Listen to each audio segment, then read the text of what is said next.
Mesmo de outros países, vinham pessoas para a festa e os que moravam na mesma região seguiam em caravanas. A festa era celebrada no fim de março ou começo de abril. Era primavera na Palestina e toda a terra ficava coberta de flores e alegre com a presença dos pássaros. A caminho, os pais contavam aos filhos as maravilhas que Deus havia operado em favor de Israel no passado e com frequência cantavam os lindos salmos de Davi. Nos dias de Cristo, as pessoas eram frias e formais em sua dedicação a Deus. Pensavam mais em sua satisfação própria do que na bondade de Deus com eles. Todavia, não era assim com Jesus. Ele gostava de meditar a respeito de Deus.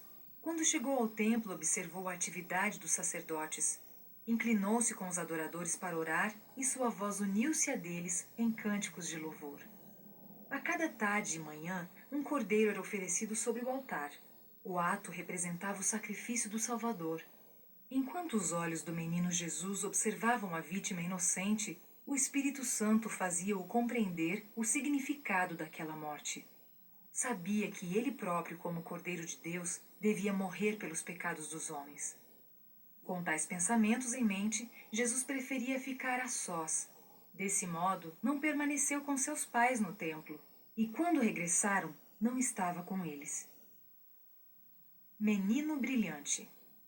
Em uma sala anexa ao templo, havia uma escola dirigida pelos rabinos e foi para aquele lugar que Jesus se dirigiu depois de algum tempo.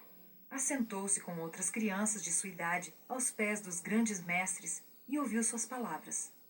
Os judeus tinham muitas ideias erradas acerca do Messias. Jesus sabia disso, mas não contradizia os homens cultos. Fazia perguntas a respeito do que os profetas haviam escrito, como alguém que desejava aprender. O capítulo 53 de Isaías fala a respeito da morte do Salvador. Jesus leu esse texto e perguntou aos rabis acerca do seu significado. Os mestres não puderam responder. Começaram então a fazer perguntas a Jesus e se surpreenderam com o conhecimento que ele tinha das Escrituras. Viram que sua compreensão da Bíblia era muito melhor do que a deles. Perceberam que seus ensinos estavam errados, mas não estavam dispostos a acreditar em algo diferente. Jesus portava-se com tanta modéstia e cortesia que não puderam contrariá-lo. Queriam mantê-lo como aluno para ensiná-lo a explicar a Bíblia como eles faziam. Quando José e Maria deixaram Jerusalém para retornar ao lar, não perceberam a ausência de Jesus. Pensaram que ele estivesse na companhia de algum de seus amigos, mas ao pararem para acampar à noite, sentiram falta da sua cooperação. Procuraram por ele entre os grupos, mas em vão. José e Maria sentiram um grande temor. Lembraram-se de que Herodes havia tentado matar Jesus em sua infância e temeram que algum mal lhe tivesse acontecido. Com o coração entristecido, voltaram a Jerusalém, mas não puderam achar o menino, senão depois de 3 dias. Grande foi a alegria ao reencontrá-lo, embora Maria o repreendesse por tê-los deixado. Ela disse: Filho, por que fizeste assim conosco? Teu pai e eu, aflitos, estamos à tua procura. Ele lhes respondeu: Por que me procuráveis? Não sabias que me cumpria estar na casa de meu pai? Lucas 2, 48 e 49. Ao falar essas palavras, Jesus apontou para o céu.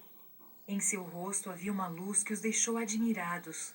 Jesus sabia que era o Filho de Deus e ele estivera fazendo o trabalho para o qual Deus o enviara ao mundo. Maria jamais se esqueceu dessas palavras. Nos anos seguintes, ela compreendeu melhor seu maravilhoso significado. A melhor companhia.